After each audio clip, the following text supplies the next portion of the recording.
Hi, this is Randy Finney with Right Side of the Chart, and today is Monday, May 23rd, 2022. It is 10:52 Eastern Time as I'm starting the video. First day back in at my desk. Been as I mentioned, out all of last week on vacation with very limited access to the computer, but I'm back at my desk now, so we'll pick the updates will pick back up as usual. All right, what I'm going to do here is start out with the equity markets. Time permitting, I'll get to gold and some other things just briefly, quick overview, and then anything else that stands out, I'll probably do in a follow-up video. Let's talk about the markets first. So I'm going to start out bigger picture. We're going to look at the major stock indexes, both large, small, and mid caps. And this is kind of the big picture here, the weekly chart. Kind of recap. This was the first target back here. T1 was hit. Oh, that's not the one I wanted. I wanted a circle tool, which I'll grab here. All right, so T1 was hit all the way back here, and that's from the initial short entries here, and multiple short entries there, and then many along the way when we broke down there. So those were the if you're looking at a trend, longer term position, that's the so up here is our average cost basis on the the long-term position. And I always speak to both active traders and the less active traders, i.e. longer-term swing traders and trend traders. I wear both hats myself. Mostly active trader when the time permits, but I have different accounts, so some of those I leave positions on and give them a little more room, wider stops, hold out for longer targets, and then the active trading account I'll game the little rips and dips. So that's it. So we hit that. T1 came down here. Most recently hit T2. That was the 299-ish level right there. And now here's what I want to point out. We are below there. So as we're coming up on here, I talked about the possibility of just going right on through there and continuing down to my next target or targets. I have 2 remaining targets, and I still believe they will be hit. It's just a matter of when will they be hit and how are we going to get there. So the key word, buzzword that I've been using a lot lately, and you're going to continue to hear a lot, is the word pivot. As an active trader, you need to learn to pivot, not be married to any one bias or any one view that the market must do this, must do that. And as you've probably heard from me quite a bit lately, I'll pivot, and that means going from a bearish short positioning to a bullish long positioning, or flat. All depends on what I'm trading, what security. If I'm talking about the broad markets here, that's what I'm referring to pivot, going between long and short, or when in doubt, go to cash, keep it light. That's what I recommend. Now, here's what I wanted to show you. So T2 was and still is, I believe, was support. Support once broken becomes resistance. So let me pick a line, a different tool here. Here we go. Grab my line tool. T2 right there. We took it out. We closed on it a couple weeks ago after an interweek break. Took it out last week and closed below it, and we're still below it now. So from this, I've been pretty clear, pivoting last week, closing out, or actually the week before when I left town on Thursday morning, even the day before I left town. That's when I made the pivot, closing out shorts, going along. And I still think there's a decent chance for a bounce. However, there is not solid evidence of a bottom yet. I need to be very clear on that. My convictions are not super high.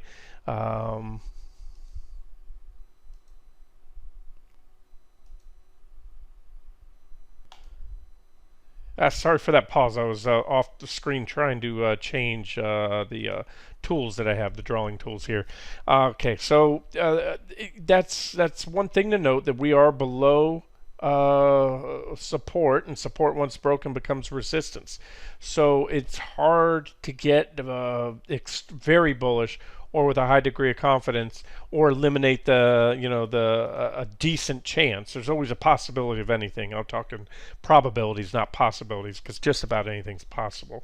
So it's hard to really tune down or eliminate a high probability or a fair probability that we can just continue on down and hit that next target until we do this. You can see this downtrend line that we have right here. That's a downtrend line in QQQ. And of course the 299, call it 300-ish level right there. So we need to break those levels. So we need to get back above 300. If we do, I think there's a good chance of a decent tradable bounce. And just looking at the weekly chart, that should take us back up. I would say there's really not a lot of resistance, and I think that'd be a very likely target up to about that's 318.50ish, give or take. And from where we're at today, to just try to quantify it, if we get there, you're talking about a 10% counter trend bounce from where we're at right now, which would also be from Friday's low, which I'm going to get and talk on that in a second. That'd be about a almost 14% bounce. So, as an active trader, or even a trend trader, you have to say, would I be okay with that? And there's no guarantee that that's all the bounce would be. We still have the big 200-day / 40-week moving averages. These are the blue and red lines here. Here, I'll show you. And we may want another test of those. Now, the thing is, we already tested them once there, got rejected, came up, tested the 200 again, the blue line, the 200 simple moving average there. 1-2 tests, but it doesn't mean we can't come back and back test them again. So very, very likely in potential targets, they are headed lower because the momentum is down, and they're going to come in lower. If we start to rally, they'll flatten out. Anyway, we could come in and hit them a little higher there. So let's just say that if we hold Friday's lows, let me keep it very simple for you, I think that's a minimum and a very likely swing target, that 318-ish level right there, okay? But we need to get that. So this week is pivotal. I made it clear last night in that update last night, and then somebody asked, made it very clear that that's the bias. That's my positioning. I'm trading that. We'll need to see these lows hold. Let me move on a little quicker, and then I'm going to zero down to the 60-minute charts. This is the S&P 500 SPY. All right, now SPY is more of the stock market. I trade QQQ. Not all the time, but that's usually my go-to for trading the indexes because there's more juice in it. Pardon that. Just had somebody at the door. All right, so here we go. Near-term T2 hit. This was support and still is on this one. And again, this is the S&P 500, which is more of the stock market, if you will. It's so because it's more encompassing. It has more sectors within the economy, more stocks. There's 500 of the largest companies in the U.S., and it's more diversified among different sectors, including financials, which the NASDAQ 100 is lacking. NASDAQ 100 is just mostly it is a very tech-heavy index, 50% tech. Tech's the biggest component of the S&P 500, but only at about a quarter of the weighting of the S&P 500. So. And now, most importantly here, so we had a little overshoot last week, but we're right back on there. And we closed below it, but not by a large margin. And we're again trading, you look and if you zoom in, you want to say, well, we're below it. Basically, that's close enough. And again, I'm going to get to what happened on Friday, and that in very large part formulates my current near-term bias right now in the market. Long-term targets, I still maintain, still think we're going there. It's just a matter of how we get there. That's my longer-term first target, and maybe all the way down to this third target. Call it a target zone, and that's still a good downside. But again, it's how we get there, and that especially to an active trader, we could be looking at a multi-week rally here. Multi-days, could even be multi-months, or we may not even get one. And that's so. I think we'll know this week. Based on where we are, we're either going to recover these levels and the ones I'm about to get to in the shorter term charts, or we won't. And if we don't, then boom, watch these lows. It's that simple. I said it last night in one of the comment sections. It's everything when I trade, everything is about risk reward and taking shots that offer above average gain potential compared to your loss potential. That's what risk reward ratios are all about. I like to use at least, it depends on the trade, but usually about a 3-to-1 or better.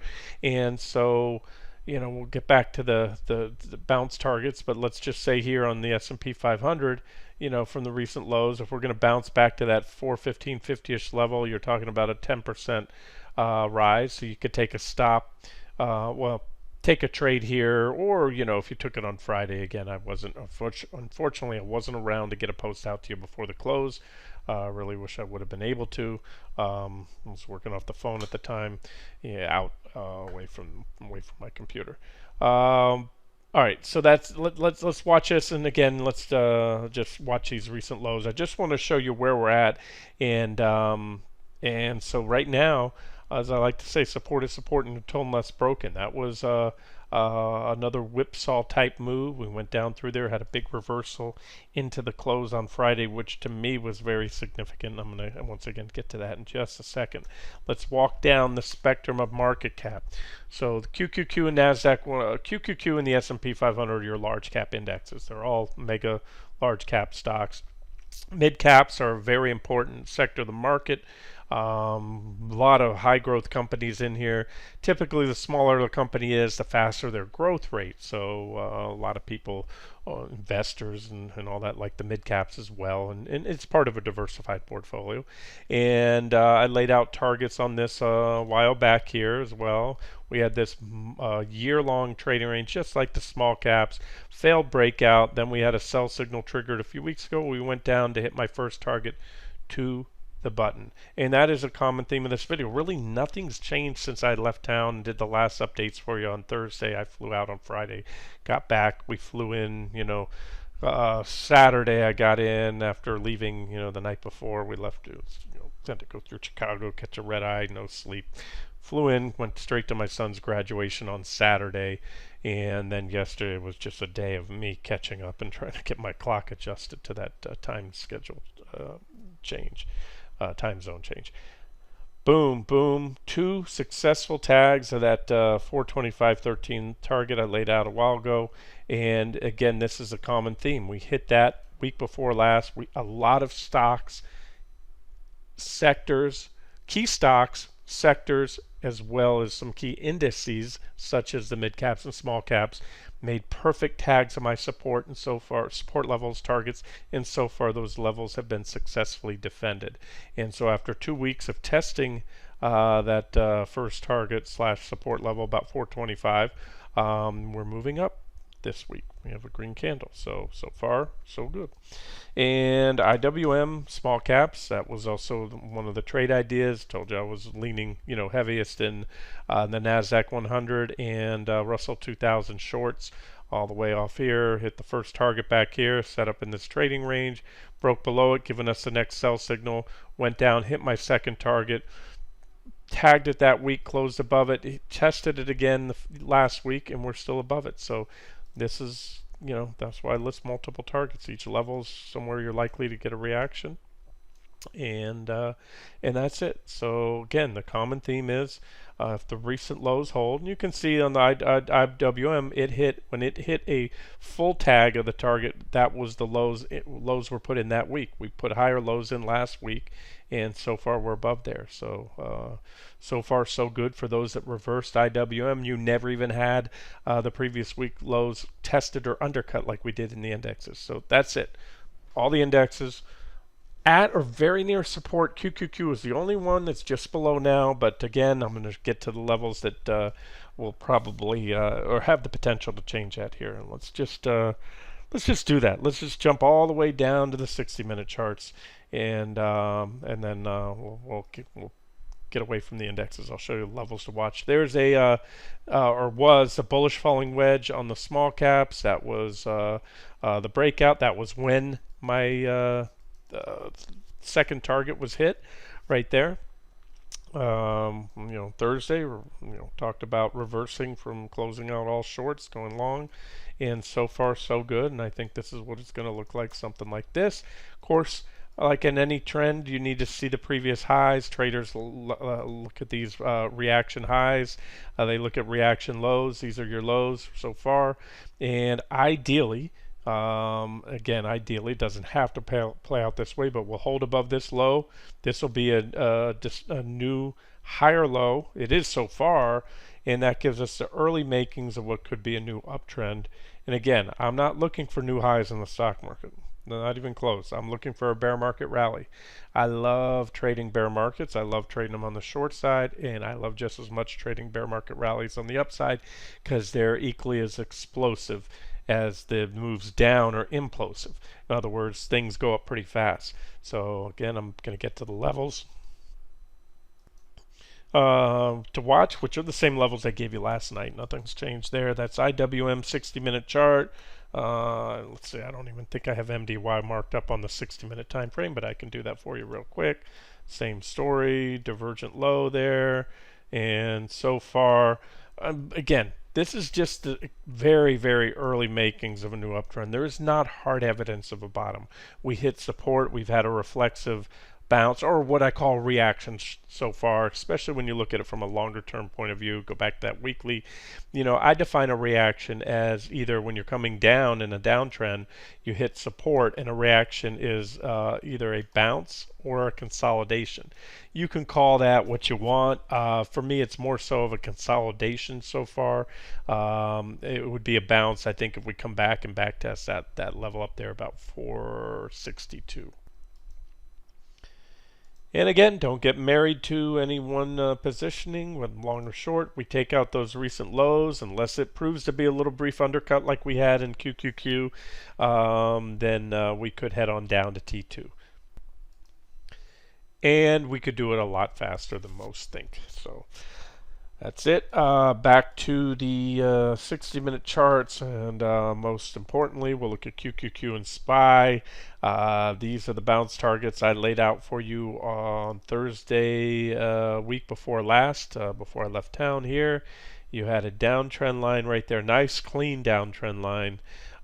Positive divergence, which has been building for quite some time. These are the same divergences that show through on the daily chart. They come all the way back here. You can see the indicators have been making higher lows with prices making lower lows. That is positive divergence. So we had the breakout there last week, popped up. We hit my second target. I was able to get some updates out from the hotel around that time. Again, we had very, very little time back in the hotels, or me in front of the computer. My wife and I were doing between meetings, that we were out there because she won some incentive trip from her company. They put you up, fly you out there, put you up, schedule excursions, but they also tag on a lot of work-related functions that only one of which spouses weren't required to attend. So I was there for the breakfast, the dinners, the parties, in addition to all the excursions we did on our own. So anywho, that day we were coming up to T2 right here, and we hit it. We hit it perfectly to the button right there at my second target. Tested it again, but failed. So that there's an example of why these are targets. You're likely to get a reaction upon the initial tag of each one. T2, we had several reactions there, and we also, you don't see it here, and this is why I tell you, even if you don't trade futures, watch the charts of the futures, because I mentioned in one of the updates last week, I'll show you that in just a second if I can pull it up, one of the comment sections, I think it was under this post, I said, hey, I think we'll continue on up and hit T3 and T4, but we need to, of course, take out T2 with conviction. That's not a breakout. That's a candle that closed basically right about on it again.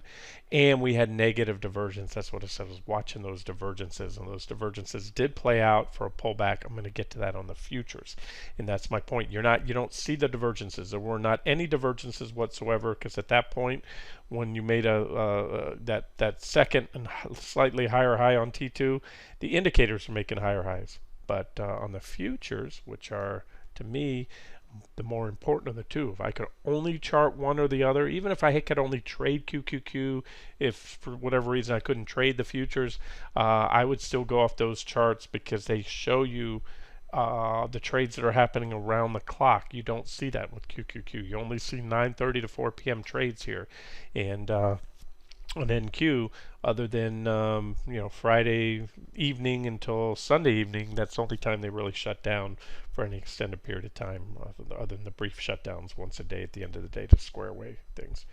So here's what happened. Well, let me show it to you on the futures. Again, it just looks so much more clear. That's what I was watching. I want to also show you SPY. SPY right there. There was a gap, significant gaps. They're still significant right there. Big old gaps from the other day. We went back, filled them, tried to get back up again, failed, rejected, but we're back again. We backfilled the gap. This is the gap right there, so we need to pop that level. All right, I'm just going to roll into the futures, okay? Because again, the futures, the charts speak a lot more clearly to me. These are the ones I got out to you last night. I'm zoomed in here. This is down to just a 1 month view, hourly candles, 1 month of trading history. I'll zoom out in a second and show you a bigger picture, but these are the levels I got out to you last night, and I still think these are the levels that are most significant to watch today. 12,085 right there on NQ. That's what we're looking at here. I think the market will run. I think it has the potential to run like a scalded dog if it can break that level. And the comparable level on SPY that I gave you, or ES, the S&P 500 futures. I'll get to that in a second. All right, so what happened since last week? This was those lows on Thursday were pivoted. I gave you targets, T1 right there, which was hit, followed by a reaction. See, perfect, boom, pullback. We were heading up to T2. We did hit it on QQQ, and again, I'm throwing a lot out there. I'm kind of all over the place here, but that is something I say all the time. Now, I said a minute ago, if I could only trade one or the other, or chart one or the other, it'd be NQ. However, fortunately for me, that's not the case. I can chart the ETFs and as well as the futures, and I do both. And the reason is, and they're also the same reason that I trade multiple indexes, or I'm sorry, I watch multiple indexes, is because if one hits resistance, that may be the resistance levels that the buyers step in. Why? Because there's a subset of traders out there that only trade ETFs. They're trading QQQ or SPY or those. And then there's another subset that trade the futures. Neither to me are right or wrong. It's just a matter of if there's more traders stepping in. Usually, the thing is, the way it works is usually during regular market session, regular market hours, 9:30 to 4 p.m. The QQQ or SPY, if they pull back to support or rally into resistance, that's usually where you're going to get the reaction. And so that's what happened that day with QQQ, as I just showed you a minute ago. It was a perfect tag, a couple tags of the second target. And that actually might even have correlated. My T2 level on QQQ might have correlated with this one because it looks like 1, 2 there, and that's where we failed. But either way, QQQ was at resistance.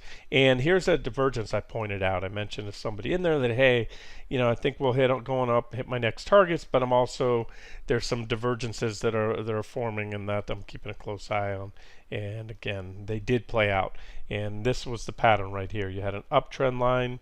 Had I been able to get this out to you, been at my desk, I would have showed you that when we failed at that second target on QQQ, as well as T1 on the Nasdaq 100, that gave us this breakdown here below that bearish rising wedge, confirmed with negative divergences, and that was the technical catalyst combined with the failure there for that breakdown. Now, what happened from there? And this was also a scenario that I laid out. I think it was in that same exact reply last week. That's why I encourage you to check the comment section, come back in. People ask great questions, and I'll give you my 2 cents on them. Other people post their own analysis, and sometimes I'll come in after I make a post. If it's not worthy of a new post on the front page, I'll just post some updates under the previous post. So check the comment sections on the site, especially when you're actively trading, you're looking for updates. So here's what happened. We had a 1, 2 double bottom. We had a little bullish falling wedge right there. Again, I know this is all hindsight because I was not able to get these out to you. That little wedge popped, ran up here. This is that level I'm watching right now today, 12,085. Big level to me. Pops, I think we have the potential to run hard. That's what I'm looking to see. There's also a minor downtrend line right here that will also, or will likely be the catalyst for a pop up to that level, and then I think a breakout if we get there again. All right, so here's what happened. There we went down and we made a ever so slight marginal and brief low, and this was, as I indicated here, a whipsaw, aka bear trap. So we went down, it was impulsive, and that to me, this whole thing, once we recovered it, is very bullish. Bear traps are bullish for two reasons primarily. Number one, you get a lot of shorts. That's why they call it a bear trap. When you break the lows, this is where short sellers will pile in. But once they recover that level, they realize they're wrong. And if they don't realize it right away, they're going to start feeling the pain. The higher we go, the more their losses stack up. Anybody that shorted that on Friday is underwater, and the higher we go, the more underwater they are, and then those shorts will eventually cover. And they probably already, a lot of them probably already covered. The smart ones will cover once they realize the breakout failed. Right? You went back above there. That's it. It's no longer a breakdown because we recovered that level, and that's probably why you see the big green candle. Those that hold out and saying, well, I'll give it another chance. Once we pop this level, you're going to see probably a quick move up as additional shorts begin to cover. And then the other side of it is the long traders. So what a bear trap or a whipsaw will do is it'll clear out what I refer to as weak-handed longs. Longs that might have taken this bounce, went up here, but got shaken out on this move. Didn't give it a little more room. That's why I always talk about, don't set your stops immediately right below low. This is the game on Wall Street. It is older than the hills. It is the powers that be. Back in the day, it was the market makers. Today, in this day and age, it's more the algos, algorithmic trading program. Huge trading desks at Goldman and Merrill that have the money to move the markets, have enough money to push the futures down, hit those stops, and then they accumulate longs and they engineer it's called a stop rate. And so, anyways, the fact that it happened as of now is bullish. That's it. Let's not read too much into it. If it fails, we go back down below lows, then it wasn't. It had the potential to be a bear trap, but the buyers, there just weren't or aren't enough buyers in the market right now if they can't hold that. Again, that is on face value, and unless it's undone, quite bullish in my opinion. And that's what somebody even, again, I'll get to that post, asked, and I laid that scenario out right here when we were here, that hey, if we go down, I think they said, Randy, where would the next objective long entry? And I named a few. Break out above T2 on QQQ, or even on a undercut of the recent lows, a bear trap like that.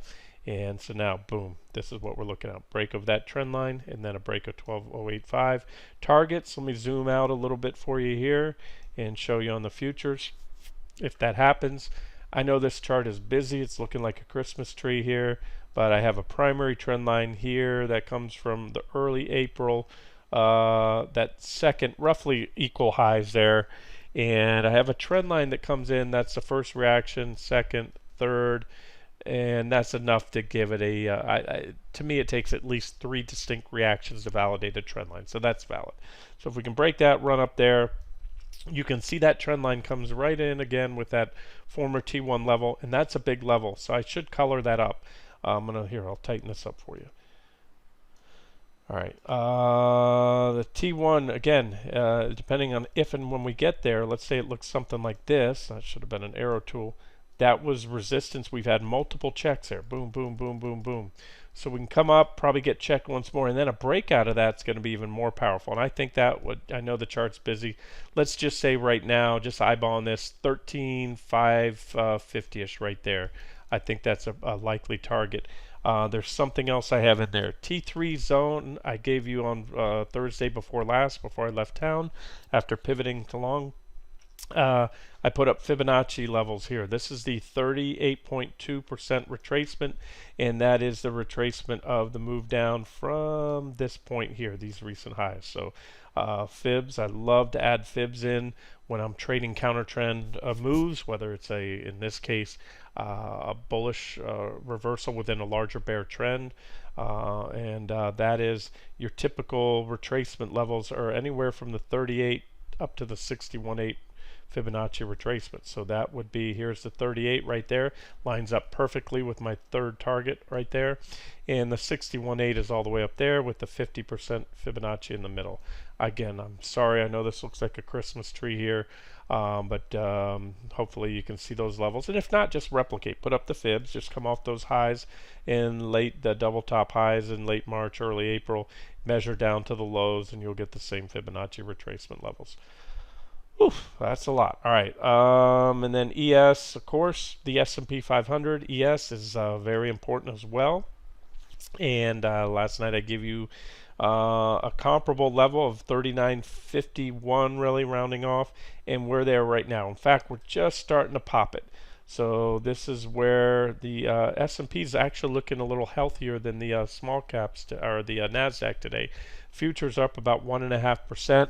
I've checked before this video. I took a look. Breadth is very positive in the S&P 500.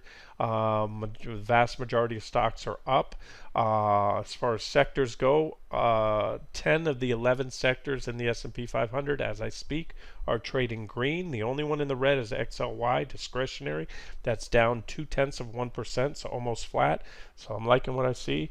And again, I think the market has the potential to run. If we take that out, there's a downtrend line on the S&P 500 futures, and if that gets taken out, we should run. Let me zoom out a little more in case you're trading that or you're just trying to see where we're going. So this is bigger picture here. I don't have any fibs up on here, but I'll put those up and look at those. But here's a likely near-term target for the S&P 500 futures, about 40.46 right there. And then the next one about 41.20. And with these divergent lows, and look guys, if this happens, if we break out and we move up here, then it's going to actually, instead of just being bullish on this near-term 60-minute chart, what that's going to do is go back to the beginning of the video. I start on the weeklies, where it means a successful defense of T2, which is major support, my second target on the weekly chart. And it has the potential, if the NASDAQ 100 rallies, which it will if the S&P does, they have a lot of overlap, then it has the potential to put QQQ back on or even above that second price target major support on the weekly chart, which means then, let me loop back to it, then all this is a brief momentum fueled overshoot. I'm trying to get that chart, QQQ. Again, I had every other index I showed you, the small caps, mid caps, the S&P 500, either at, right on, or above support after tagging it. And small and mid caps tagged it and they're above it. The S&P 500 was right on it, and then QQQ is the only one. So if we can regain 299 or so, break out of here, that's going to be quite bullish. And why? Because then that's a larger bear trap right there on the more significant weekly chart. So let's watch this green candle. Let's watch that downtrend line. It's going to all start out on the 60-minute chart, and what happens on the 60-minute chart has the potential to carry over and give us some bullish developments here. The week is young. You know, this weekly candle that we're working on right now, it's going to look a lot different by Friday 4 p.m. So we really can't draw any definitive clues from the weekly chart until we, get down towards the end of the week here, Friday afternoon, leading into the close. But that's what I'm watching. And while I'm on this weekly chart, take a look at this. This is the RSI down below 30. The last time that we crossed that 30 level, that's the blue line, right here. That was it. That proved to be the best buying opportunity in decades, if not without, if you look at the rally over such a short period, and really in the history of the financial markets, the NASDAQ 100. When else have you seen a rally of, obviously it was Fed induced, but the technicals are the technicals. 150% rally over the next year and a half. And the time before that, we almost hit the level right there. That was a big Q4 2018 drop. So that's it. I mean, you don't get many of these oversold levels. I'm going to say this. These two occurred in a primary bull market, and they just took us back to our bull market uptrend line. We're in a bear market. And so the difference is, in a bull market, tags of oversold are one and done. And in a bear market, oversold tends to become more oversold, meaning you drop below, well below the 30 level, or stay oversold for an extended period of time. Just like in a bull market, overbought, you usually get a follow-up overbought, or you stay overbought for a while. I still believe in a larger bear market, but even despite the drop we had, you cannot say definitively that this is a bear market. To me, the definition of bear market is not a 20% drop off the highs. That's what the media uses. When its primary uptrend line gets taken out, then I'll say that is the bear market is the bull market, the big bull that from the 2008 2009 lows is likely dead. Right now, at this point in time, my intermediate term targets are still or current targets will call for a pullback to test those bull market uptrend lines, and it'll be all day long. The media is already calling this a bear market because on Friday I think the S&P finally dropped and hit that 20% mark, but that was at the lows. I don't even think it made it on a closing basis, so technically for them maybe we're not in a bear market. I don't know, doesn't matter to me, guys. Those are just labels. All right, that's it. Let me see if there's anything else. I told you gold. Yeah, I don't want to beat a dead horse. And go over the markets anymore. You know the levels to watch. Most importantly, those levels I give you on the futures, and I try not to leave QQQ traders out. Those are the same targets. We already hit T1, T2, and we already had reactions. So yeah, I still think we're going up to T3 and T4. And you look at it even from a risk reward perspective. Had you taken it, reversed, and gone into covered shorts, went long on Thursday when I mentioned that. Then you look at the move up to T4 is going to be from those lows on Thursday before last, that is 11% or so, and the drop, even with the undercut of the lows, that little bear trap or bear trap move, only went down about little over 2%. No, right at about 2% under Thursday's lows. It was not even a 2% undercut. From a risk reward perspective, if you're targeting that's actually 11.5, call it almost 12%, you're giving yourself a 3-to-1 risk reward ratio. To get there, you're going to give yourself almost a 4% stop, which would have been way down here. Now, if you were only looking for the quick pop into T1 or T2, yeah, you would have had a tighter stop. And I was raising stops along the way. I saw that divergence. I got stopped out, but I was able to, on my phone, saw that reversal, and it was beautiful when it happened. So I loaded back in, and as I told you last night, I'm still long, and I'll be longer, if that makes any sense, if and when my levels get taken out. ES, boom, popped, good to go. Just waiting for NQ now. Pop that trend line, pop 12.085, and I'll be as long as I want to be, which is very long. Got a pretty good long position right now, and I'll be a lot longer if those levels get taken out. All right, I'll wrap it up here. I'm not going to go into gold because I already got you those charts out. But remember, gold it tends to move inversely to the U.S. dollar and positively correlated with the euro. That's a nice breakout. I already gave you that chart this morning, so no need to repeat it. There was a breakout backtest of the bullish falling wedge, followed by a breakout of this consolidation range right there, resistance 106.09. That should open the door for a move up here to 108.42-ish, followed by a likely reaction, and then and remember, there is a major long-term support here. So these are near-term targets. If that long-term support on the euro holds, then that's going to have it should have quite bullish implications for silver and gold. U.S. dollar is the you need to see the dollar fall. When you look at the U.S. dollar index right here, you see a major top right there, divergent high, negative divergence. So where do I think the dollar is going to go if this plays out? Right here, you have U.S. dollar index primary uptrend line. We got quite a bit away from that trend line, and that would probably walk back down to that, and that would be quite bullish for gold. And I think I already gave you. I did. I told you I wouldn't go over all this, but I have to. It's just in my nature. There's that scenario I've been laying out for weeks now. Potential backtest of the apex. You have dual support. You have a backtest the downtrend line, which is the top of the symmetrical triangle pattern, and the uptrend line. They came in together. You had a perfect test when I was gone last week. That was laid out as a objective level to buy or add to gold positions. And all we need to do now is pop 174 right there, because that's price resistance, and that should open the door for another run up. And we've already had quite a few checks of the recent highs, so that could be a breakout for gold.